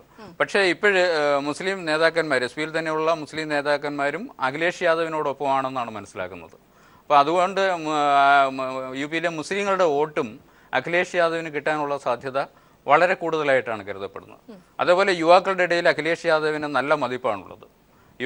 വികസനത്തിൻ്റെ കാര്യത്തിൽ അഖിലേഷ് യാദവ് വലിയൊരു മുന്നേറ്റം തന്നെ നടത്തിയിട്ടുണ്ടെന്നാണ് പറയപ്പെടുന്നത്. അപ്പോൾ അതുകൊണ്ട് തന്നെ UPയിൽ നാളത്തെ ഏറ്റവും വലിയ നേതാവായിട്ട് ഉയർന്നു വരാൻ പോകുന്നത് അഖിലേഷ് യാദവ് തന്നെ ആയിരിക്കും എന്നാണ് കരുതപ്പെടുന്നത്. ശ്രീ ഭാസുരേന്ദ്ര ബാബു, നേരത്തെ ചില ആരോപണങ്ങൾ കൂടി ശ്രീ VV രാജേഷ് ഉന്നയിച്ചിരുന്നു താങ്കളുടെ നിലപാടുമായി ബന്ധപ്പെട്ട് പോലും.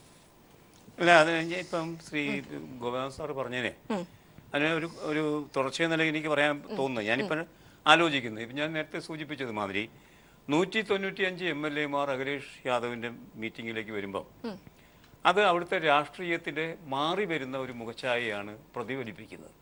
അവിടെ നിന്നാണ് ഞാനൊക്കെ മാറി ചിന്തിക്കാൻ പ്രേരിപ്പിക്കപ്പെടുന്നത് പോലും. അതിനു മുമ്പ് ഇതൊക്കെ നമുക്ക് ഹിയർസേ ആണുള്ളത്. ഇത് വളരെ ടാഞ്ചിബിളാണ്. 195 MLA വരുന്നു, പ്രധാനപ്പെട്ട നേതാക്കളെല്ലാം അഖിലേഷ് യാദവിൻ്റെ കൂടെ നിൽക്കുന്നു എന്ന് പറയുമ്പം അത് കേവലം അധികാരത്തിനുള്ള ഒരു യദുകുല വംശ ഏറ്റുമുട്ടലൊന്നുമല്ല. അതിനപ്പുറത്ത് ജനകീയമായ ചില വികാരങ്ങളുടെ അന്തർഗതങ്ങൾ കൂടി അതിലുണ്ട്. അതുകൊണ്ടാണ് ഞാൻ അങ്ങനെ ചിന്തിക്കാൻ പ്രേരിപ്പിക്കപ്പെടുന്നത്. അത് ഒരിക്കൽ പരിഹരിക്കപ്പെടുന്നത് അഖിലേഷിന് അനുകൂലമായിട്ടാണ് സൗമ്യ പരിഹരിക്കപ്പെട്ടത്. അല്ലാതെ അദ്ദേഹത്തെ കൺഫ്രണ്ട് ചെയ്യുകയായിരുന്നില്ല മുലായം സിംഗ് ചെയ്ത്. രണ്ടാമത് ആ സാഹചര്യത്തിൽ ഒരു ദേശീയ കൺവെൻഷൻ വിളിച്ചുകൂട്ടി അദ്ദേഹം തന്നെ സ്വയം ചെയർമാനായി പ്രഖ്യാപിക്കുകയും ചെയ്യുന്നു. എന്ന് പറഞ്ഞാൽ ആദ്യഘട്ടത്തിൽ അദ്ദേഹം ശിവപാലിനെയാണ് തോൽപ്പിക്കുന്നതെങ്കിൽ രണ്ടാം ഘട്ടത്തിൽ മുലായം സിംഗിനെ തോൽപ്പിക്കുന്നു. അങ്ങനെ ഒരു നിലവാരത്തിലേക്ക് ആ ഫൈറ്റ് മാറുമ്പോൾ എനിക്ക് VV രാജേഷ് പറയുന്നത് മാതിരി, അദ്ദേഹത്തിന് ഈ പറയുന്നതിനകത്തൊക്കെ സാധ്യതകളുണ്ട്, പറയുന്നത് മാതിരി അതൊരു പ്ലേ ആണ് എന്ന് ചിന്തിക്കാനേ കഴിയില്ല. It's an emergency, shows N emergency of A new leadership and concept എന്ന നിലയ്ക്കാണ് വരുന്നത്. അതിൻ്റെ വലിയൊരു സൗകര്യം ഇനി BSPക്കാണെങ്കിലും കോൺഗ്രസിനാണെങ്കിലും അഖിലേഷ് യാദവുമായി അസോസിയേറ്റ് ചെയ്യുന്നതിന് വലിയ ബുദ്ധിമുട്ടുകളില്ല. മുലായം സിംഗ് യാദവ് മാതിരി ഒരു ഭൂതകാലത്തിൻ്റെ കൂനില്ല അവിടെ വീക്ഷണ രംഗത്ത്. അപ്പോൾ ആ വ്യത്യാസം വരുന്നത് വഴി ഒരു തുറസ് രൂപപ്പെടുന്നു UP യിൽ. അതാണ് ഞാൻ കാണുന്നത്. ഇതാണ് ഒരു വശം UP യിൽ സംഭവിച്ചുകൊണ്ടിരിക്കുന്ന മാറ്റങ്ങളുടെ വിപ്ലവകരമായ അല്ലെങ്കിൽ ഒരു വളരെ ഗുണപരമായ ഒരു മാറ്റമായി ഞാൻ കാണുന്ന അതാണ്. അത് നാളത്തെ കാര്യത്തിലാണെങ്കിൽ മാറിയാൽ ഞാൻ വേറെ മാറി പറയുകയും ചെയ്യും, അത് വേറെ കാര്യം. ഇപ്പോഴത്തെ അവസ്ഥയിൽ മുലായം സിംഗ് യാദവിനെ വെല്ലുവിളിക്കുമ്പോൾ അഖിലേഷ് പറഞ്ഞത് ഒരു നല്ല വിജയം ഞാൻ സമ്മാനിക്കും എൻ്റെ അച്ഛനെന്നാണ്. ചില സമ്മാനം വാങ്ങാനിരിക്കേണ്ട ഒരാൾ മാത്രം. ചില ആൾക്കാർ അങ്ങനെ. LK അദ്വാനി എന്താ പറയുന്നത്? അദ്ദേഹം പാർലമെൻറ്റിൽ എന്താ പറഞ്ഞത്? ഈ കാണുന്നത് ശരിയല്ല എന്ന് പറഞ്ഞു. അതൊരു ക്രൈം ബിൽഡറിനെസ്സായി മാറുകയാണ് ചെയ്യുന്നത്, പുറയിലേക്ക് തള്ളപ്പെടുന്നു. ആ നിലയ്ക്ക് മുലായം സിംഗ് തള്ളപ്പെടുന്നൊരവസ്ഥ വരുന്നത് ഗുണപരമായ ഒരു മാറ്റം UP രാഷ്ട്രീയത്തിന് കൊണ്ടുവരും. ആ മാറ്റം അഖിലേഷുമായി എല്ലാ നിലവാരത്തിലുള്ള അഡ്ജസ്റ്റ്മെൻറ്റുകൾക്കും മറ്റ് രാഷ്ട്രീയ പാർട്ടികൾക്ക് കഴിയുന്നു എന്നതാണ്. പഴയതുമാതിരി BJPക്ക് ഏകപക്ഷീയമായി മുതലെടുക്കാൻ കഴിയില്ല. അതാണ് ഒരു കാര്യം. ഇനി രാജേഷ് പറഞ്ഞത് മാതിരി മാറി മാറി വന്ന എല്ലാ സാഹചര്യത്തിലും BJPക്ക് മുന്നോട്ട് വരാൻ കഴിഞ്ഞല്ലോ എന്ന് അദ്ദേഹം പറയുണ്ടായി. ഇവിടെ ഞാൻ BJPയുടെ ഒരു ഡെമോക്രാറ്റിക് ഭൂതകാലമുണ്ടല്ലോ, വാജ്പേയിയുടെയും ഒരളവോളം അദ്വാനിയുടെയും ഒക്കെ. ആ ഭൂതകാലത്തിൽ വ്യത്യസ്തമായി തന്നെയാണ് ഞാൻ ഇദ്ദേഹത്തെ കാണുന്നത്, പിന്നെ മോദിയെ കാണുന്നത്. അത് വ്യത്യസ്തം തന്നെയാണ്. മോദി ഇന്നലെ പറഞ്ഞതെന്താ? പറയേണ്ടി വരുന്നത് ഗതികേട് കൊണ്ടാണ്, അത് മനസ്സിലാകാത്തതുകൊണ്ടാണ്. രാജേഷ് മനസ്സിലാക്കേണ്ട ഒരു കാര്യം, അദ്ദേഹം പറഞ്ഞത് ചരിത്രത്തിൽ ഞാൻ മാറ്റം വരുത്തിയിരുന്നു. ഇയാൾ ആരാ ഈ ചരിത്രത്തിൽ മാറ്റം വരുത്താൻ? എന്ത് ചരിത്രം? ഇന്ത്യയുടെ ചരിത്രം എന്താ? പിന്നെ നെഹ്റുവിൻ്റെ കാലത്ത് ആരംഭിച്ച ഒരു ചരിത്രമുണ്ടല്ലോ, അതിന് ഈ മനുഷ്യൻ മാറ്റം വരുത്തിയിരിക്കുന്നൊക്കെയാണ് പറയുന്നത്. എന്തൊരു അന്തസാരശൂന്യമായ വർത്തമാനമാണ്. ഈ ചിരി വന്നു പ്രധാനമന്ത്രി സംസാരിക്കുമ്പോൾ. എന്ന് പറഞ്ഞാൽ വാജ്പേയിയുടെ ചരിത്രത്തിന് മാറ്റം വരുത്തിയിരിക്കുന്നു. ഇതൊരു ദൈവമോ? ദൈവം എന്ന് തന്നെ ഒരു മന്ത്രിസഭയിലെ അംഗം പറഞ്ഞല്ലേ, ദൈവമാണ് അദ്ദേഹം. ആ അർത്ഥത്തിൽ ഒക്കെ സംസാരിക്കുമ്പോൾ നമ്മൾ സൂക്ഷിച്ചോണം, അപകടം വരുന്നു എന്ന്. ഇന്ദിര ഈസ് ഇന്ത്യ എന്ന് പറഞ്ഞല്ലോ ബറുവ. 3 മാസം കഴിയുമ്പോൾ താഴെ പോയില്ലേ? ഞാൻ പറയുന്നത് ഈ നിലപാട് ചില നേതാക്കൾ വളർന്നാൽ വരുന്ന അപകടം, ആ നേതാക്കളെ പിന്തുണച്ചാൽ രാജേഷ് വരുന്നൊരു അപകടം, only by sacrificing the sanctity of your party you can protect them. കാര്യം പാർട്ടിയെ തന്നെ തിന്നു തീർത്ത് കളയും വരും. ആ അവസ്ഥ ഇന്ത്യയിൽ വന്നിരിക്കുന്നു എന്ന് ഞാൻ കാണുന്നു. പക്ഷെ ഭാഗ്യം ഈ നിലയ്ക്ക് ചില റെസിസ്റ്റൻസും വരുന്നുണ്ട്. അപ്പം മോദി വേഴ്സസ് പിന്നെ മുലായം എന്ന് പറഞ്ഞാൽ അവതരിപ്പിക്കുമ്പം രാജേഷ് സന്തോഷിക്കേണ്ട. ഏകാധിപത്യം വേഴ്സസ് ജനാധിപത്യം എന്നായി പറഞ്ഞിരിക്കുന്നത്. അങ്ങനെ വരുമ്പോൾ സന്തോഷിക്കുകയല്ല വേണ്ടത്. ആ നിലയ്ക്ക് നമുക്കതിനെ കാണാം. പിന്നീട് സമ്മോഹനമായ ഒരു അനിശ്ചിതത്വത്തെക്കുറിച്ച് പിന്നെ സലീം പറഞ്ഞു. എനിക്ക് അദ്ദേഹത്തിൻ്റെ ആ പ്രയോഗം ഇഷ്ടപ്പെട്ടു. സമ്മോഹനമായ അനിശ്ചിതത്വം കേൾക്കാൻ രസമുണ്ട്, പക്ഷേ ആ അനിശ്ചിതത്തെ അഭിസംബോധന ചെയ്യേണ്ടത് എങ്ങനെയാണ് സലീം? എങ്ങനെയാണ് രാഹുൽ ഗാന്ധിക്ക് അത് കഴിയുക? അദ്ദേഹം ഒരു വലിയ സഖ്യം പാർലമെൻറ്റിൽ രൂപപ്പെട്ടു വന്നതാണ്. ഏതർത്ഥത്തിലാണ് പിറ്റേ ദിവസം പ്രധാനമന്ത്രിയെ കാണാൻ പോയത്? പ്രധാനമന്ത്രിയുടെ അവസ്ഥ നമുക്കറിയാലോ. ഈ പ്രധാനമന്ത്രിയെ കാണുന്നത് വഴി എന്ത് ധാരണകളാണ് രൂപപ്പെട്ടതെന്ന കാര്യത്തിൽ വലിയൊരു അപഹാസ്യതയുണ്ടായി. ഒരു പക്ഷേ പിന്നെ മോദി തന്നെ സമ്മതിക്കുന്നത് മാതിരി പ്രസംഗിക്കാൻ നിങ്ങളുടെ നേതാവ് പഠിച്ചിരിക്കുന്നു, നല്ലതാണ്. അത്രയും മുന്നോട്ട് വന്നത് നല്ലതാണ്. ഇപ്പോൾ 11-ാം തീയതി വരാൻ പോകുന്ന കോടതിയുടെ നിഗമനം എന്താണെന്ന് നമുക്കിപ്പോൾ പറയാനാവില്ല. അതൊക്കെ മോദിക്കെതിരായിട്ടാണോ വരുന്നത്, അതോ മോദി വിരുദ്ധ ഫാക്ടേഴ്സിനാണോ എതിരായിട്ട് വരുന്നത് നമുക്കിപ്പോൾ അറിയില്ല.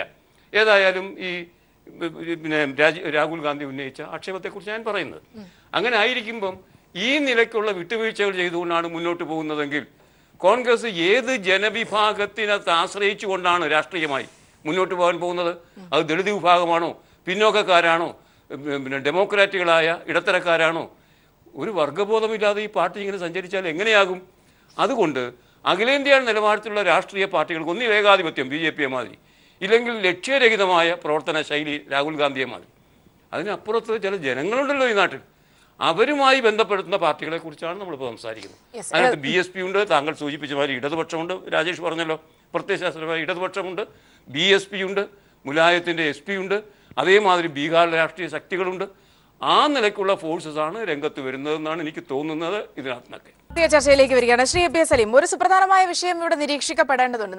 നമ്മൾ ഈ പ്രത്യേകിച്ച് ഇനി ഉയർന്നു വരാൻ പോകുന്ന ദേശീയ രാഷ്ട്രീയത്തിന് പിന്നിലേക്കൊക്കെ ഈ SP രാഷ്ട്രീയമൊക്കെ എത്തി നിൽക്കാൻ പോകുന്ന കാര്യങ്ങൾ പറയുമ്പോഴും കോൺഗ്രസ് ഇവിടെ എടുക്കുന്ന നിലപാടുകൾ സുപ്രധാനമാണ്. ഒരുപക്ഷെ നേരത്തെ താങ്കൾ പറഞ്ഞതിനെ ഇവിടെ ശ്രീ വി രാജേഷ് തിരുത്തുകയുണ്ടായി. പ്രത്യേകിച്ച് ഒരു എന്തോ വലിയൊരു സംഭവം തെളിവ് സഹിതം പുറത്തുവിടാൻ പോകുന്നു എന്നൊക്കെ പറഞ്ഞതിന്റെ അത് മൗനം പാലിച്ചുകൊണ്ട് അദ്ദേഹം നേരെ പ്രധാനമന്ത്രിയെ കാണാൻ പോകുന്നു, നിവേദനം സമർപ്പിക്കുന്നു, അങ്ങനെയുള്ള കാര്യങ്ങൾ ഒരു ഭാഗത്ത്.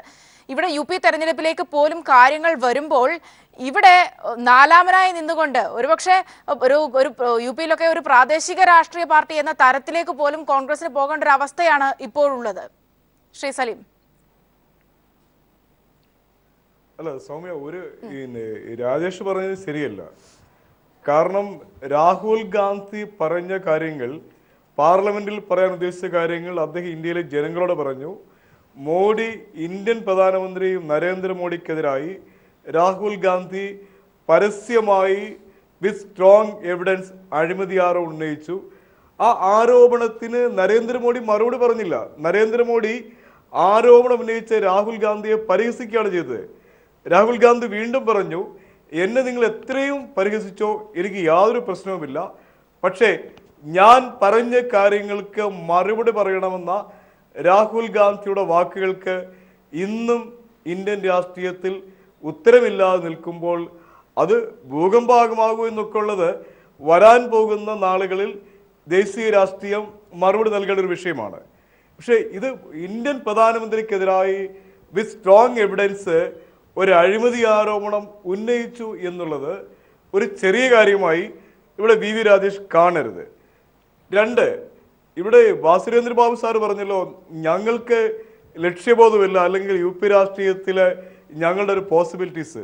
ഞാൻ വളരെ കൃത്യമായി പറയാൻ ആഗ്രഹിക്കുന്നു, ഞങ്ങൾ യു പി എടുക്കുന്ന നിലപാട് അത് ലാഭനഷ്ടങ്ങളുടെ അടിസ്ഥാനത്തിൽ അല്ല, ഒരു പ്രോഫിറ്റ് ലോസ് ആസ്പെക്റ്റ് അല്ല ഞങ്ങളതിനെ കാണുന്നത്. ഞങ്ങൾക്ക് കൃത്യമായി ഒരു ദിശാബോധമുള്ള രാഷ്ട്രീയ പ്രസ്ഥാനമാണ്. വർഗീയതയ്ക്കെതിരായി, ജാതി രാഷ്ട്രീയത്തിനെതിരായി നിതാന്തമായ നിലപാട് സ്വീകരിച്ചതിൻ്റെ പേരിൽ യു പിയിൽ ഞങ്ങൾക്ക് നഷ്ടങ്ങൾ ഉണ്ടായിട്ടുണ്ട്. പക്ഷേ ഞങ്ങൾ എഴുതിത്തള്ളിയ തെരഞ്ഞെടുപ്പിൽ 21 നിയമസഭാംഗങ്ങളുണ്ടായിരുന്ന ഇന്ത്യൻ നാഷണൽ കോൺഗ്രസിന് 25 പാർലമെന്റ് അംഗങ്ങളെ ഒറ്റയ്ക്ക് നിന്നുകൊണ്ട് BJPക്കെതിരായി, മുലായം സിംഗിനെതിരായി, മായാവതിക്കെതിരായി, അജിത് സിംഗിനെതിരായി ഒറ്റയ്ക്ക് മത്സരിച്ച് കഴിഞ്ഞ രണ്ടാം UPA ഗവൺമെന്റിൽ നിർണായകമായ 25 പാർലമെന്റ് അംഗങ്ങളെ സംഭാവന ചെയ്യാൻ ഞങ്ങൾക്ക് കഴിഞ്ഞത് ഞങ്ങളുടെ നിലപാടിൻ്റെ കരുത്തുകൊണ്ടാണ്. ഈ തെരഞ്ഞെടുപ്പിലും ഞങ്ങൾ കൃത്യമായ രാഷ്ട്രീയവുമായി യു പിയിലെ ജനങ്ങളെ അഭിമുഖീകരിക്കുകയാണ്. ഇവിടെ രാജേഷ് കാണുന്ന ഒരു ആന്റി ഇൻകംബൻസി ഫാക്ട് സമാജ്വാദ് പാർട്ടിയെ മാത്രമല്ല ബാധിക്കാൻ പോകുന്നത്, ഇത് നരേന്ദ്രമോദിയെ ബാധിക്കുകയാണ്. കാരണം ഡിമോണിറ്റൈസേഷന് ശേഷമുള്ള ആദ്യത്തെ തെരഞ്ഞെടുപ്പ് എന്ന നിലയിൽ അതിൻ്റെ ഏറ്റവും വലിയ ദുരന്തങ്ങൾ അനുഭവിച്ച ഒരു ജനതയുടെ കൈകളിലാണ് ബാലറ്റ് പേപ്പർ എത്താൻ പോകുന്നത്. അവർ കൃത്യമായി വിധി എഴുതും. ഇവിടെ വാസുരേന്ദ്ര ബാബു പറഞ്ഞ ഒരു ചോദ്യത്തിന് രാജേഷിൻ്റെ മറുപടി വളരെ ഒരു ഇൻഡയറക്റ്റ് ആൻസർ ആയിരുന്നു. ഇവിടെ ഒരു സംശയം വേണ്ട, അടൽ ബിഹാരി വാജ്പേയിയുടെയോ LK അഡ്വാനിയുടെ കണ്ടിന്യൂഷനായി വന്ന ഒരു പ്രധാനമന്ത്രിയല്ല നരേന്ദ്രമോദി.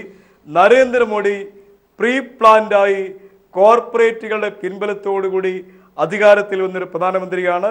അവർക്ക് ബേസ് ഇല്ലാത്ത യു പിയിൽ പോലും 70+ MPമാരെ സംഭാവന ചെയ്യാൻ കഴിഞ്ഞത് RSSന്റെ അതിശക്തമായ ഒരു കേഡർ സപ്പോർട്ട്, അമിത്ഷായുടെ വളരെ കുൽസിതമായി ഗുജറാത്തിൽ വംശീയ കലാപത്തിലൂടെ ഒരു ജനതയെ വിഭജിച്ച അതേ കൃത്യമായ ഇടപെടലുകൾ യു പിയിൽ സാമുദായിക കലാപങ്ങൾ പർപ്പസ്ഫുള്ളായി ഉണ്ടാക്കിയിട്ടാണ്, ആ വിഭജനത്തിലൂടെയാണ് 70+ MPമാർ ഉണ്ടാക്കിയിരിക്കുന്നത്. അത് ജനങ്ങൾ തിരിച്ചറിഞ്ഞിരിക്കുന്നു. ഈ തെരഞ്ഞെടുപ്പിൽ BJPക്കെതിരായ വിധിയെഴുത്തുണ്ടാവും. ഞാൻ ആദ്യം സൂചിപ്പിച്ചതുപോലെ ഇപ്പോഴും ഞങ്ങൾക്ക് പൂർണ്ണമായി ആ കണക്കുകളിലേക്ക് പൂർണ്ണമായി ഞാൻ വിശ്വാസം അർപ്പിക്കുന്നില്ല. അഖിലേഷ് യാദവിൻ്റെയും മുലായം സിംഗ് യാദവും തമ്മിലുള്ള ഈ യു പിയിലെ ഇപ്പോൾ ഉണ്ടായിരിക്കുന്ന സോക്കോൾഡ് സ്പ്ലിറ്റ് അതിൻ്റെ ലൈഫ് എത്രയാണെന്നുള്ളത് വരാൻ പോകുന്ന ദിവസങ്ങളിൽ കാണേണ്ടി വരും. പക്ഷേ ദേശീയ രാഷ്ട്രീയത്തിൽ വർഗീയതയ്ക്കെതിരായി, ഫാസിസത്തിനെതിരായുള്ള ഏത് മുന്നേറ്റവുമായി ചേർന്ന് നിൽക്കാനും അതിന് നേതൃത്വം കൊടുക്കാനും രാഹുൽ ഗാന്ധിയും ഇന്ത്യൻ നാഷണൽ കോൺഗ്രസും തയ്യാറാവും എന്ന കാര്യം മാത്രം ഞാൻ സൂചിപ്പിക്കുന്നു. ശ്രീ വി രാജേഷ് മറുപടി. സ്വാമി BJPയുടെ വിജയത്തിൽ യാതൊരു സംശയമില്ല എന്ന് ഞാൻ അടിവരായിട്ട് പറഞ്ഞതുകൊണ്ട് BJPയുടെ വിജയത്തിൻ്റെ സാധ്യതകളെക്കുറിച്ച് ഞാൻ ഇനി ആവർത്തിക്കുന്നില്ല. പക്ഷേ ഇവിടെ ശ്രീ സലിമും അതുപോലെ തന്നെ ഭാസുരേന്ദ്ര ബാബു സാറും പറഞ്ഞ ചില കാര്യങ്ങൾക്ക് മറുപടി പറയേണ്ടതായിട്ടുണ്ട്. ഭാസുരേന്ദ്ര ബാബു സാറ് എന്ത് കഷ്ടപ്പെടുകയാണെന്നറിയാമോ? അവിടെ ഇതിനകത്തെ മുലായം സിംഗിൻ്റെ മകൻ അഖിലേഷ് യാദവിനെ മുഖ്യമന്ത്രിയാക്കാൻ വേണ്ടി. പക്ഷേ എങ്കിലും അത് പൂർണ്ണമായിട്ടും അങ്ങോട്ട് സാധിക്കുന്നില്ല. ഇവിടെ അല്ല സാർ, അടുത്ത മുഖ്യമന്ത്രിയാക്കാൻ, അതായത് അദ്ദേഹം വളരെ വിശ്വസ്തയോടെ പറഞ്ഞ് സമർത്ഥിക്കാൻ ശ്രമിച്ചത് അഖിലേഷ് യാദവ് വിളിച്ചപ്പോൾ 195 MLA വന്നില്ലേ? അദ്ദേഹം കരുത്തനല്ലേ? 224 MLA ആരുടെ ആയിരുന്നു? ആരോടൊപ്പമായിരുന്നു? ഈ ഭരണം തുടങ്ങിയപ്പോഴേക്ക് 224 MLA ഉണ്ടായിരുന്ന അഖിലേഷ് യാദവ് ഇപ്പോൾ വിളിച്ചപ്പോൾ 195 പേർ വരുന്നത് വലിയ ശക്തിയാണ്. ശക്തി കുറഞ്ഞോ കൂടിയോ? 224 MLA പിന്തുണ ഉണ്ടായിരുന്നു ഭരണം തുടങ്ങി അഖിലേഷ് യാദവ് വിളിക്കുമ്പോൾ 250 ആയെന്നിരിക്കട്ടെ, അറ്റ്ലീസ്റ്റ് 225 ആയെന്നിരിക്കട്ടെ. യെസ്, അതേ പവർഫുള്ളാണ്. അത് ഒരു 10-25-50 MLA കുറയുമ്പോഴേക്കും അതിനെ കരുത്തായി കാണാനുള്ള ഈ ഒരു വീക്ഷണം ഉണ്ടല്ലോ, ആ വീക്ഷണത്തിന് മുമ്പിൽ ഞാൻ നമിക്കുകയാണ് ചെയ്യുന്നത്. ഞാൻ 224 ഉണ്ടായിരുന്ന ആൾ വിളിക്കുമ്പോൾ 190 പേര് വരുന്നത് കരുത്തായി കാണാനുള്ള ആ വീക്ഷണം ഞാൻ നമിക്കുകയാണ്. ഇനി വേറൊന്ന് മുലായത്തിൽ നിന്നും അഖിലേഷ് യാദവിലേക്ക് അധികാരം മാറുന്നു. മുലായം സിംഗിൽ നിന്നും അഖിലേഷ് യാദവിലേക്ക് അധികാരം മാറുമ്പോഴേക്കും ഒരു പ്രത്യയശാസ്ത്രത്തിൻ്റെ പേരിലല്ല.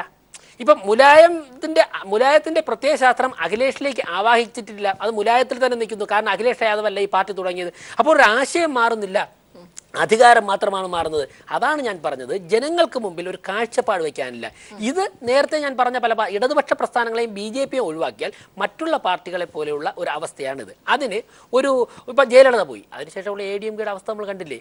അപ്പോൾ അത് ഒരു വശത്ത്. മറ്റൊന്ന്, ഇവിടെ ഇടതുപക്ഷ നിരീക്ഷകനായിട്ട് അദ്ദേഹത്തെ വിളിക്കും. അദ്ദേഹം ചർച്ചയ്ക്ക് വരുമ്പോൾ അദ്ദേഹം CPMൻ്റെ സാധ്യതകളെക്കുറിച്ച്, ഇടതുപക്ഷത്തിൻ്റെ സാധ്യതകളെക്കുറിച്ച് ഏറ്റവും വലിയ സംസ്ഥാനങ്ങളിലൊന്നായ UPയിൽ ഒരക്ഷരം പോലും പറയുന്നില്ല എന്നുള്ളത് ഇടതുപക്ഷ പ്രസ്ഥാനങ്ങളുടെ 1917 ഇന്ത്യയിൽ ആരംഭിച്ച ഇടതുപക്ഷ പ്രസ്ഥാനങ്ങളുടെ ശോഷിച്ചൊരവസ്ഥ അദ്ദേഹത്തിന് ഒന്നും പറയാനില്ല. ഇടതുപക്ഷത്തിന് ഈ ഇലക്ഷനിൽ അറ്റ്ലീസ്റ്റ് നോമിനേഷനെങ്കിലും എത്ര മണ്ഡലത്തിൽ കൊടുക്കാൻ സാധിക്കുമെന്ന് പറയാൻ സാധിക്കാത്തൊരവസ്ഥ അവിടെ പ്രതിഫലിക്കുന്നുണ്ട്.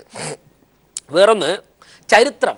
നരേന്ദ്രമോദി ചരിത്രം, യെസ് സ്വാമി വിവേകാനന്ദൻ ഒരു പുതിയ ചരിത്രരചന നടത്തിയിട്ടുണ്ട്, ഇന്ദിരാഗാന്ധി നടത്തിയിട്ടുണ്ട്, മഹാത്മാഗാന്ധി നടത്തിയിട്ടുണ്ട്, അതോടൊപ്പം തന്നെ അടൽ ബിഹാരി വാജ്പേയി നടത്തിയിട്ടുണ്ട്, EMS നമ്പൂതിരിപ്പാട് നടത്തിയിട്ടുണ്ട്. എന്തിനാണ് നമ്മൾ അംഗീകരിക്കാൻ അടയ്ക്കുന്നത്? PS അച്യുതാനന്ദൻ നടത്തിയിട്ടുണ്ട്. എനിക്കൊരു മടിയുമില്ല. അല്ലല്ല, ഞാൻ പറയട്ടെ, സാറ് കേട്ടിട്ടുണ്ടോ? ഞാൻ ഈ പറഞ്ഞ പേരുകാരെല്ലാവരുടെയും പ്രസംഗം മുഴുവൻ സാർ കേട്ടിട്ടുണ്ടോ? അല്ല, റൈറ്റിംഗ്സ് അല്ല സാർ ഗാന്ധിയുടെ എല്ലാ റൈറ്റിംഗ്സ് വായിച്ചിട്ടുണ്ടോ? ഇല്ല. ഇന്ദിരാഗാന്ധിയുടെ എല്ലാ റൈറ്റിംഗ്സ് വായിച്ചിട്ടുണ്ടോ? EMSന്റെ എല്ലാ റൈറ്റിംഗ്സ് വായിച്ചിട്ടുണ്ടോ? അല്ല, ഞാൻ പറയാം, ഞാൻ പറഞ്ഞ ചരിത്രം സൃഷ്ടിച്ചിട്ടുണ്ട്. ഒരു പഞ്ചായത്ത് പ്രസിഡന്റ് ആ പഞ്ചായത്ത് ചരിത്രം സൃഷ്ടിച്ചിട്ടുണ്ട്. നമ്മളെന്തിനാ അംഗീകരിക്കാൻ മടിക്കുന്നത്? KM മാണി കേരളത്തിൽ ചരിത്രം സൃഷ്ടിച്ചിട്ടുണ്ട്. അദ്ദേഹം ഉമ്മൻചാണ്ടി ചരിത്രം സൃഷ്ടിച്ചിട്ടുണ്ട്. AK ആന്റണി 39 വയസ്സിൽ മുഖ്യമന്ത്രിയായിക്കൊണ്ട് ചരിത്രം സൃഷ്ടിച്ചിട്ടുണ്ട്.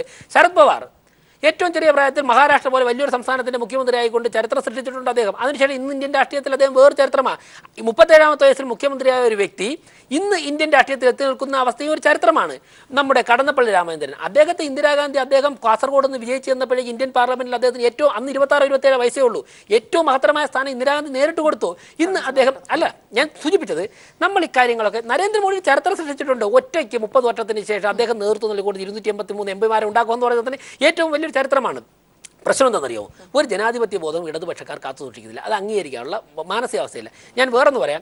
എനിക്ക് മനസ്സിലാകുന്നത് ഏറ്റവും വലിയ നരേന്ദ്രമോദിയുടെ ആരാധകരിൽ ഒരാളാണ് ഭാസുരേന്ദ്ര ബാബു സാറ്. കാരണം വിരോധഭക്തി എന്ന് പറയും.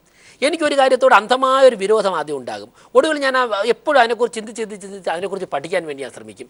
ആ ഒരു വിരോധഭക്തി ഇപ്പോൾ ഇദ്ദേഹത്തിൽ ഉടലെടുത്തു എന്നാണ് ഈ ഒരു വിലയിരുത്തലിലൂടെ ഞാൻ മനസ്സിലാക്കുന്നത്.